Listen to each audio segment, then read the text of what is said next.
Well, thank you all for being here. So we're going to go ahead and get started. So welcome again. You're here for the SJPLA System Change Accelerator info session. And again, my name is Michelle and I work at Team SJPLA. And in our time together, really just want to give an introduction as to who we are in our organization at Social Justice Partners Los Angeles, give an overview of our Systems Change Accelerator program, go through what the application process looks like, and then leave some time for any questions that you may have. And first, before we move into who we are, I did just want to take a moment to acknowledge that we, living in Los Angeles, and I are on the ancestral and ceded land of the Gabrielina Tongva peoples.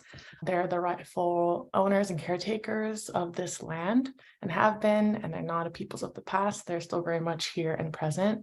And just feels important to acknowledge that the land we inhabit was founded upon exclusions and erasure of many Indigenous people.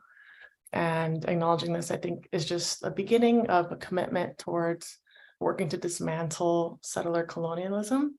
We're Social Justice Partners Los Angeles. Our mission is that we invest in, expand, and connect communities advancing racial and social justice in our region.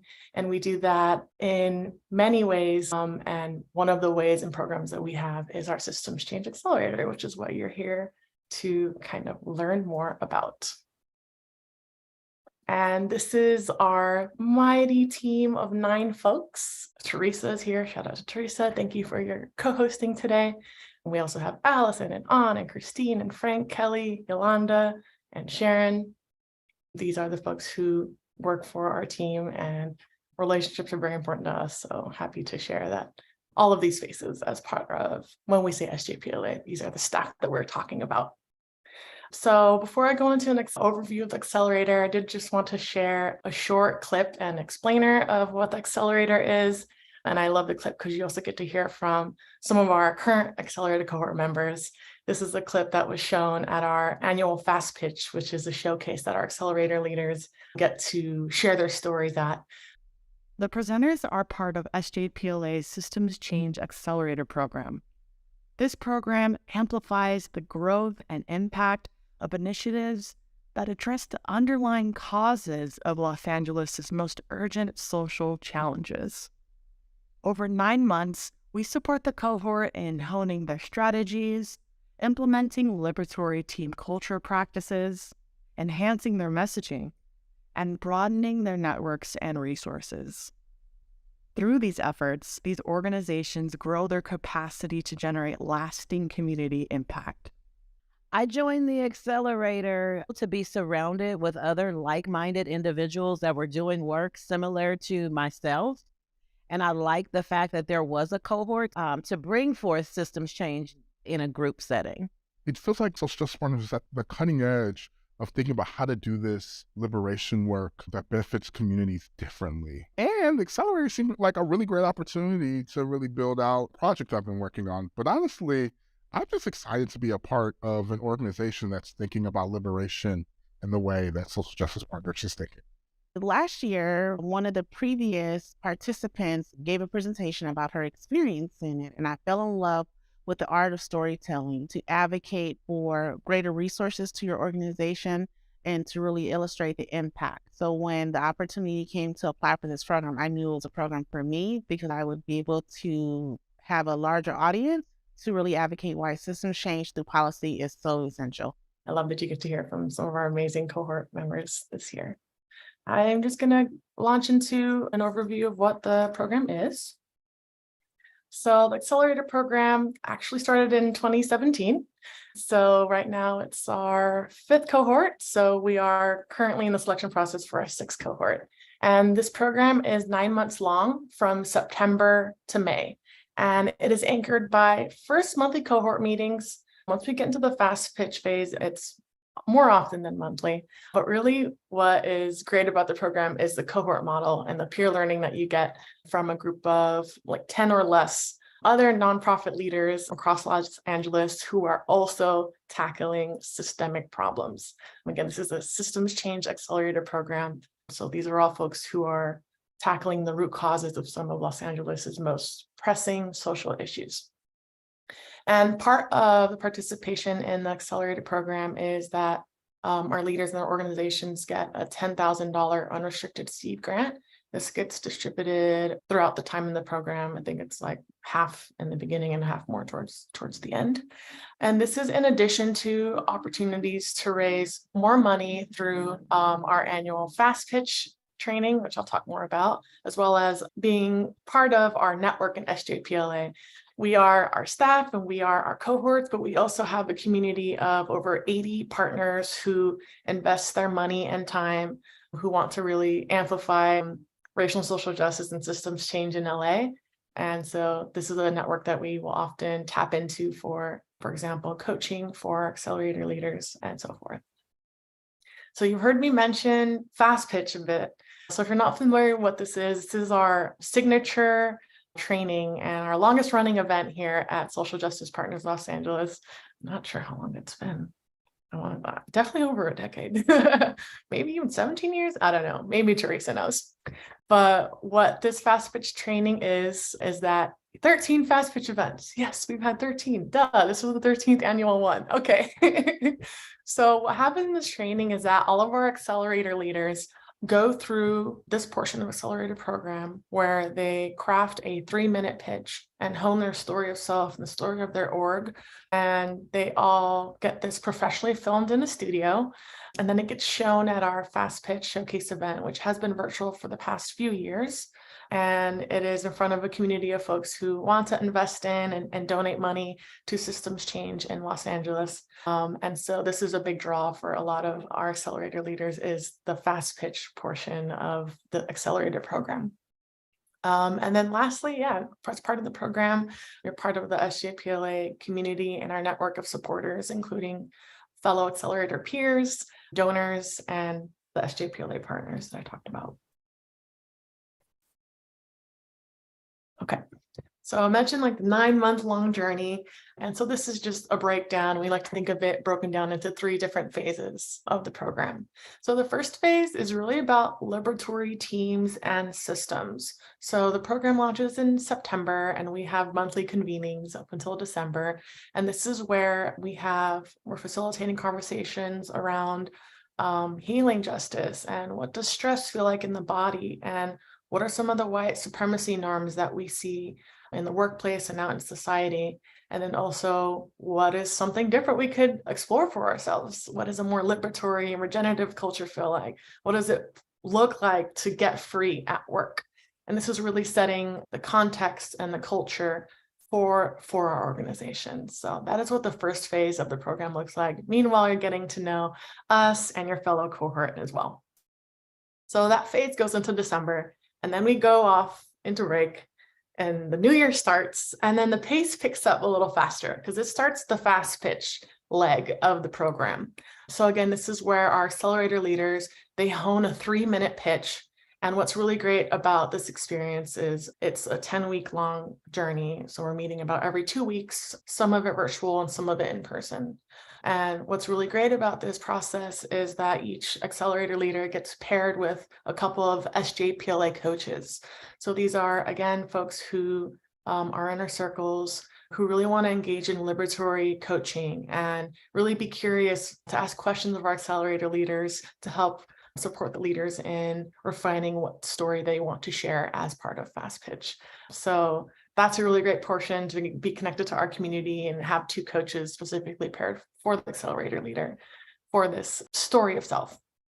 So the pitch gets crafted and the big day is actually getting this professionally filmed in the studio. And so that gets edited. And this is what's shown at our annual Fast Pitch Showcase with hundreds of attendees, and money is raised, and it's a big celebration. So that ends the leg of the fast pitch portion of the program. And then the last phase 3, we talk about expanding your base. And this is about exploring funding and relationships. So now with the pitch in hand for accelerator leaders, we really focus on trying to create a space that increases transparency and connection between our nonprofit leaders, the funders and SJP partners. And we usually do this by tapping into funders at different foundations we know that we feel are really values aligned, and holding a really honest conversation with our accelerator leaders as well.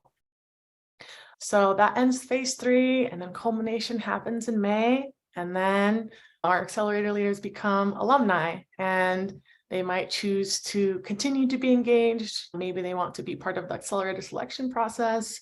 Maybe they want to be a partner. Maybe they're satisfied with their 9-month journey and that's it, and that's their exit, and that's great as well. It's really up to our accelerator alum how they want to kind of conclude their time and or continue with us. One of our accelerator leaders actually is now a board chair for SJPLA. So you never know. And this is just a sampling of some of the organizations that have participated in our Systems Change Accelerator program.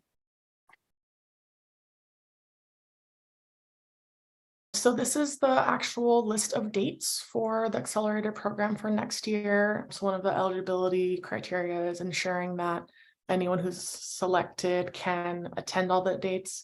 It is a mix of in-person and virtual convenings. So this is on the website as well. And why this is important is because, again, as a cohort model, there's a lot of peer learning. So someone's presence and engagement there is really important to the learning and for the whole journey for the whole cohort. So this is just a breakdown of, again, all of the dates for the different phases. If you are applying, we definitely highly encourage you having these dates on hold in your calendar, just to know, so that you can hold these with hopefully if you are able to participate and selected in the program. Okay, so you might be asking, what are some of the criteria to be eligible for the program? And this is why the first part of the selection process is to explore your eligibility. So the first is that your org must be a 501c3 nonprofit or be fiscally sponsored by a 501c3. The second, and probably the most important and maybe the most complex, and the one that might be the one that I would encourage trying to really refine in the eligibility form, is a systems change focus. And we'll take some time later on to explore what that means. We have a strong preference for LA-based organizations. You might be a national organization who's headquartered in LA. You just have to demonstrate why your organization has a strong impact in LA, because we are a place-based nonprofit serving Los Angeles. This really is more for early stage initiatives. So many of our accelerator leaders have been in the early stage, and this really helps them expand their resources and platform. So if your organization is a bit more established, but your initiative is still in the early stages, so on the specific program is still in the early stages, that also works as well. Another thing we're looking for is that the person who is engaging in the work, who is applying to participate in the accelerator program, has direct lived experience leadership of the problems that you're trying to tackle. So for example, we had folks who they were tackling narrative change in Los Angeles and trying to uplift Black and Brown communities in Los Angeles. And so they had that lived experience as a Black or Brown person in Los Angeles as well. Again, I mentioned attending all the program dates is one of the eligibility criteria we're looking for. And then the representative, the person who is going to be representing the org and participating in the accelerator program, has to have decision-making responsibility and the strategic oversight over the success of the specific initiative. So usually this might be an executive director, but it could also be a senior level position or a director, or again, the person who has the decision-making responsibility and oversight over the specific systems change initiative that you are using to apply for the program. So what do we mean by systems change as a systems change accelerator program? So we define systems change as work that tackles the root causes of pressing social problems. And usually we talk about this as distinct and different from direct service work. So systems change initiatives, they acknowledge the complex and interrelated political or social or economic factors contributing to a specific problem, and really seek to tackle the root causes of those pressing social problems.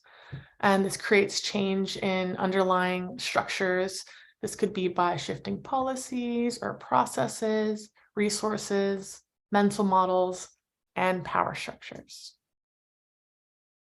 So a good way to help try to explore more what a systems change approach is again, to look at it in contrast maybe to direct service, which is also really important for our communities to have to alleviate concerns, and is just not the focus of this particular accelerator program. So when we're talking direct service, the approach is more working one-on-one directly with individuals who are impacted by social issues in order to improve their personal well-being, and it's usually within a defined time frame. So there's a clear and concrete feedback loop, such as clients receiving legal help or caregiving or case management or temporary housing or something. So this would be in contrast to systems change, where it's looking to creating widespread social change by fundamentally shifting the distribution or delivery of the resources and the power, changing laws or regulations, shifting the behaviors within the ecosystem or group that will hopefully render your work unneeded over time because the system has been changed. So this really supports communities to organize and influence decision-making on issues that they are directly impacted by. So as an example, for a direct service approach, maybe you're looking in a community with widespread asthma due to air pollution from a nearby bus depot. And so a direct service approach would be providing funding for medical treatment for people with asthma to be able to address their health concerns. A systems change approach would be organizing in the community to regulate the bus idling and emissions, and is kind of going a little bit sooner if you're thinking of it as a stream, going a little bit earlier to try to resolve the system or the problem so that it doesn't get to the point of, folks getting asthma from those emissions, for example. Another example for looking at homelessness. So a direct service approach when thinking about tackling homelessness would be about providing the very much needed food or short-term emergency shelter for people experiencing homelessness. This would be in contrast to a systems change approach, where it would be looking at how to remove the barriers to public housing admission or passing a bond measure for permanent or supportive housing to try to get people in permanent housing in the first place. So hopefully those kind of helps distinguish a bit what we talk about when we're talking about systems change. Another tool that might help you explore, if you're not sure if your organization is working with a systems change focus, here's some questions that might help. Is your initiative or org focused primarily on working directly with people to alleviate an immediate need? And that immediate need could range from food or shelter or one-on-one counseling. Are you seeking to solve the problem permanently? Have you created local empowerment or perhaps a dependence on your model? Or is it something that, if you continue, will maybe render your services unneeded over time? And lastly, have you set in motion new behaviors or norms or incentives that would render your model unneeded over time? So if you're not sure, please contact us or just apply. That's why we have the eligibility form and the application workshop process, which I will talk more about what that looks like.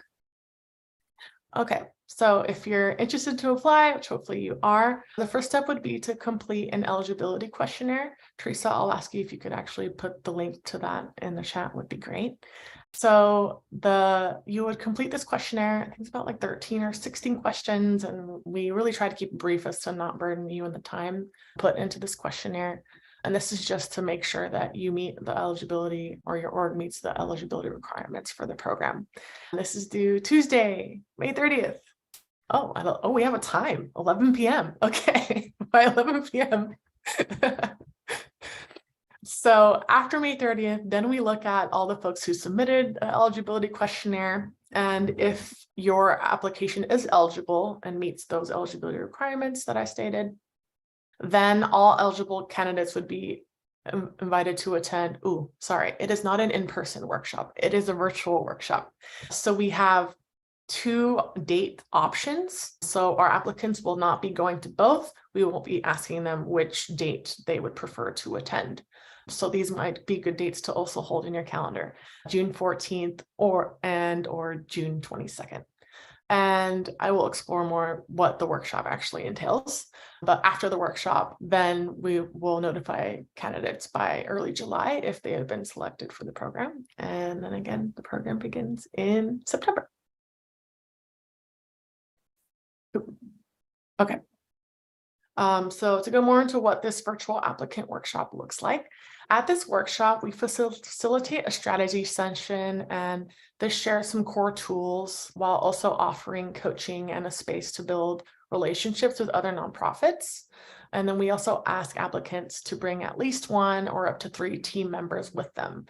Really, the goal of this workshop is we're hoping that it'll be a value add, whether or not you end up participating or selected into the accelerator program. And this is something that we've refined to try to kind of make more accessible, make it more values aligned. What's great about the workshop is we also have our SJPLA partners as coaches who will be there in the session with you, exploring and listening more to your initiatives and your approach.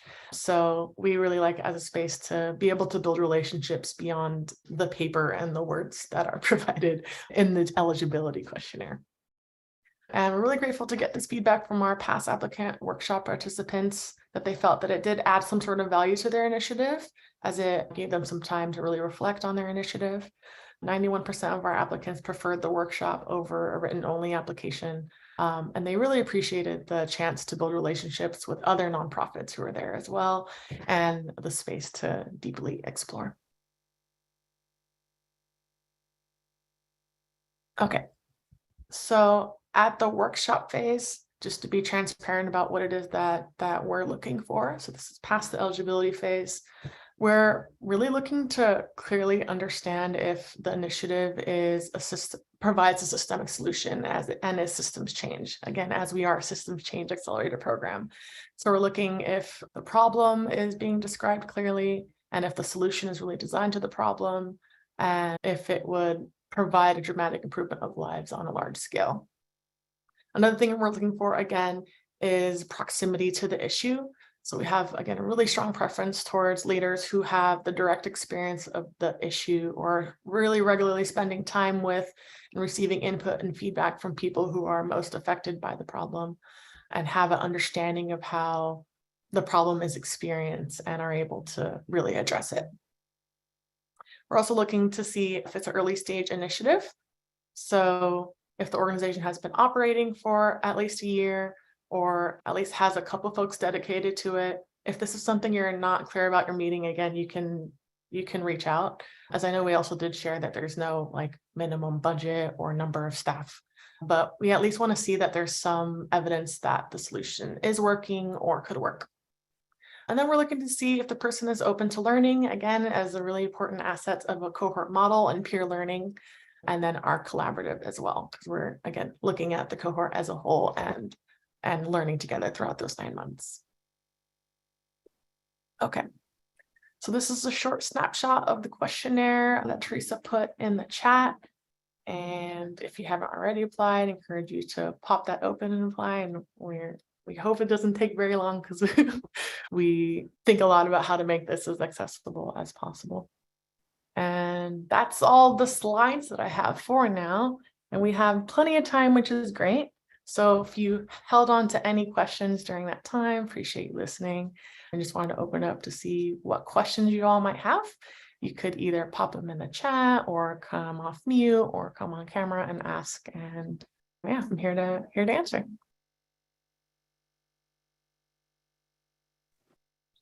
Hi, this is Erin.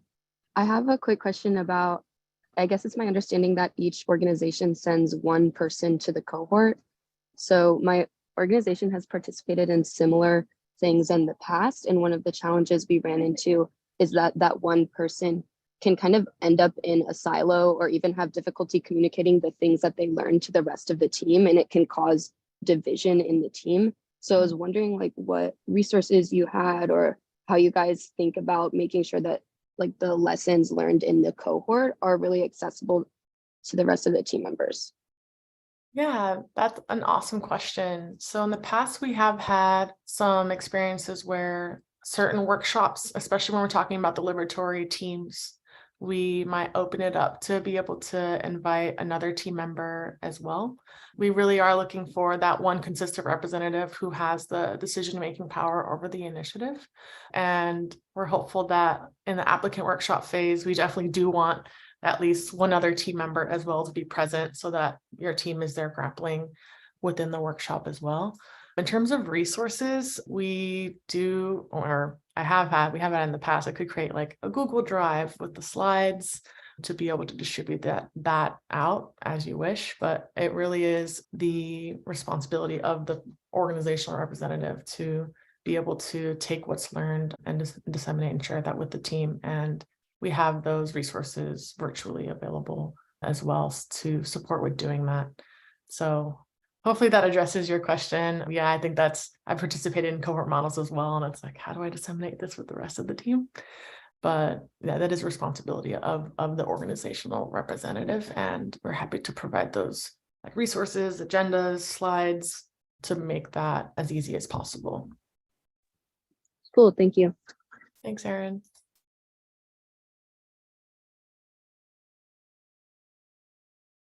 Any other questions?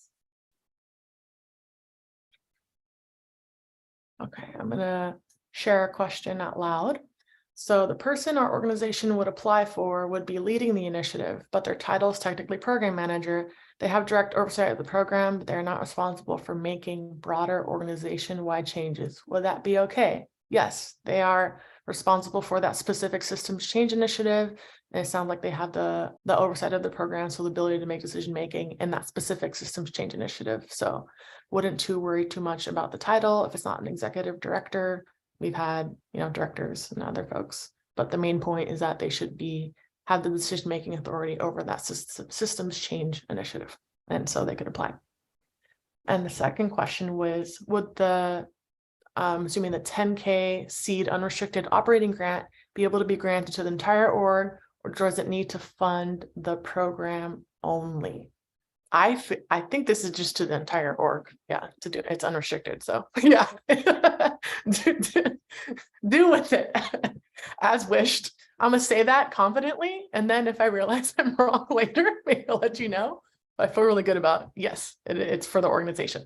It's kind of hard to like untangle specific programs within the wider organization. Cool. Another question. Can you talk more about the difference between an initiative and the work of the organization as a whole? Okay, yeah, sure. So some people apply, the initiative we're talking about is what are the specific systems change program or initiative that you are using to apply to the Systems Change Accelerator with. So for some people, this is the work of their whole organization. For example, currently, we have Dr. Ryan Smith from Love Letter Los Angeles, and their mission, again, is to uplift the narratives of Black and Brown folks in Los Angeles. And so they do that through workshops and conversations and story sharing, for example. And that is the work of the whole org. So for him, it's the whole organization doing that systems change work.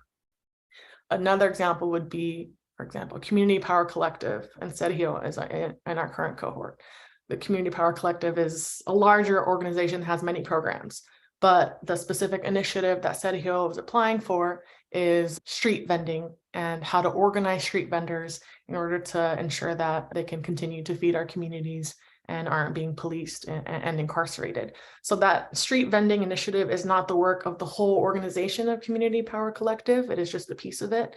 But Sergio applied with the Systems Change Accelerator with a specific initiative in mind, and that's what he is requesting funding for in the fast pitch, for example. So it's just a matter of how it works in your organization. So it could be either the work of your whole org, or it might just be a specific initiative. The commonality is that it should be a systems change initiative. Another question. I'm not yet a 501c3, but could find a fiscal sponsor. Would that work? Yes, you would either need to be a 501c3 or have a fiscal sponsor with a 501c3 to be able to apply under. Great. Okay, I have another question in the chat. Is the cohort best suited to organizations with paid staff? I run my org as a volunteer and have to juggle a few jobs during the workday to pay my bills. So I'm hesitant about the time commitment. Yeah, I think that question is best posed to the person who is applying. We have had folks in the early stage initiatives who were not paid, who participated in our accelerated program. One example is LA Room and Board, Sam Prater. From my understanding, he had a full-time job, but he also was trying to work on LA Room and Board during the time of the accelerated program. And within the accelerated program, I believe he left his full-time job to be able to focus more on LA Room and Board. Or, for example, I mentioned already Love Letter LA. That is a newer initiative that, from my understanding, doesn't have paid staff.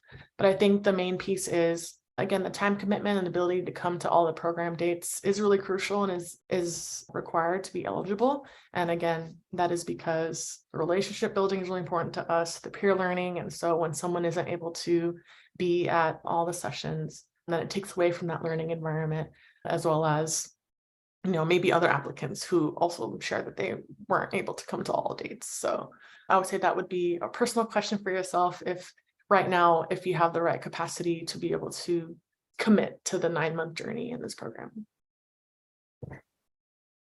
Right. Yeah, what else? Any other questions, comments? Question: have you considered a hybrid option for some of the in-person meetings? Meetings are near downtown. Yeah, so some of our meetings are virtual and some of them are in person. So when we say hybrid, that's what we mean by being hybrid.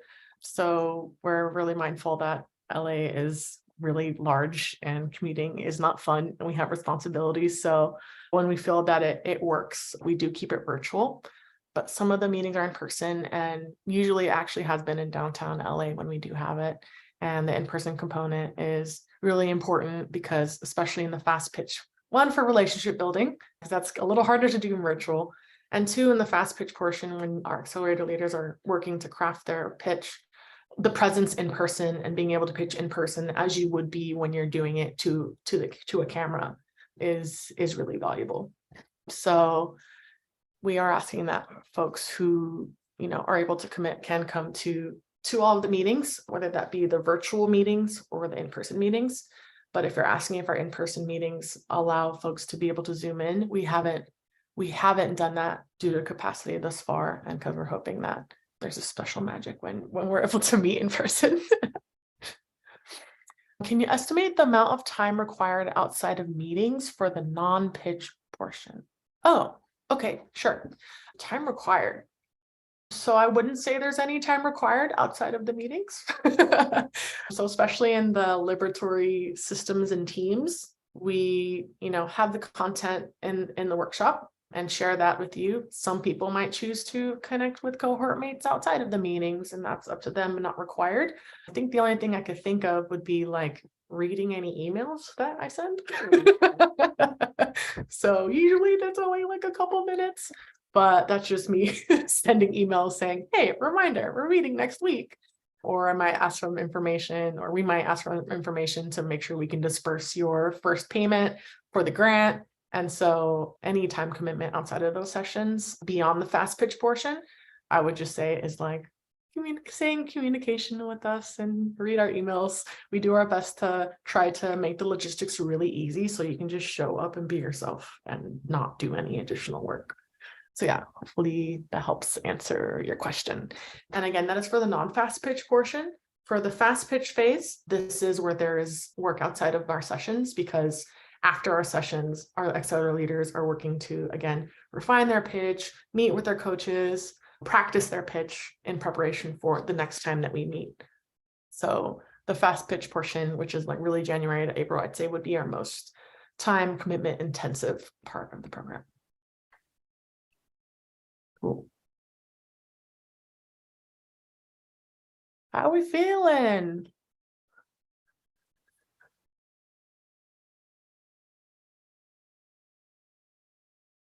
All right. Anything else? Anything else come to mind you're curious about? Hello, good morning. Hey. Adriana Aguilar, Civic Wellbeing Partners, Wellbeing Microgram Program. it seems that we are aligned with your principles and guidelines. Yet I was reading in one of your points in your presentation that we would have to be full-time. And currently we are a small but mighty team of 4 who are Mhm. part-time staffers. Mhm. Would that be an issue? I would say just apply. Like, I'm glad you have more than one person, and just don't opt yourself out. Just apply first. Yeah, submit an eligibility questionnaire, because I realize there's a conflict between what's in the slide and then what's on the website. But my colleague I need to connect with about isn't here right now, to be completely transparent. So I would say just submit it, and we shall see. Yeah.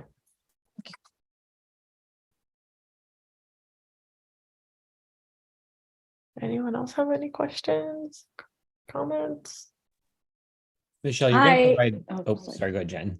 You're going to provide the slides after, right? I think we applied last year and Sharon gave us some really good advice, which is just simply that we are a direct service youth development organization. And so we have to figure out like the system change that we're actually going to do. And we just didn't apply our application to the right kind of system change. I just think it's because we just don't think about our work in a systems change environment. That generally tends to lean towards like advocacy organizations. And so that's the hardest part of your application is like, how do we sort of fit inside of these? So I think that slide that you showed today was really wonderful and allow us to help us frame that. So generally the question is like, are you planning to follow up with the slides? Yes, we will share the slides with you Great. after. Thank you, Jacob. that was a really helpful question. So I'm just sort of coming out of working as a frontline worker during COVID, and I'm actually full of ideas and am not really sure how, which ones are which ones are valid and which ones aren't. I'm wondering if there's somebody I could just sort of run some of those by before I try to flush it out. I don't want to really waste anyone's time. Or can I just apply for more than one idea? I think I have a fiscal sponsor, but they're all things that sort of would be county supports. And actually, Jacob, thank you for asking your question, because I realized that all the thoughts that I have are all advocacy based and policy based. But I don't come from a nonprofit sector. And yeah, so I will share our accelerator program is not so much an incubator. If you're in the phase of still trying to refine what ideas you want to choose, we do want to be able to see that there's some like proof of the solution working at some point. So if you're not sure, track record. A track record, yeah, a track record. Okay. So I don't want to like I would still just say submit an eligibility application, but that is one thing we're really looking at, because sometimes there are folks who apply who are a little too early, too early stage. And so we're in that sweet spot of like, yes, early, typically, but typically or somewhere around like a year or something, so that there's been that sort of track record to be able to work from. And then that's the program is really an accelerator versus like an incubator. So that's what I would share. Still welcome you to like email or submit an eligibility form, but just did want to be transparent about absolutely times in this stage. And so you may find that right now you may fit within that, or if right now is not a great time, then we have next year. Okay. Yeah. Jacob, I'm following your steps. Anyway, I'm glad I asked. Thank you very much. Yeah, thanks, Jen. Any other questions or comments, folks?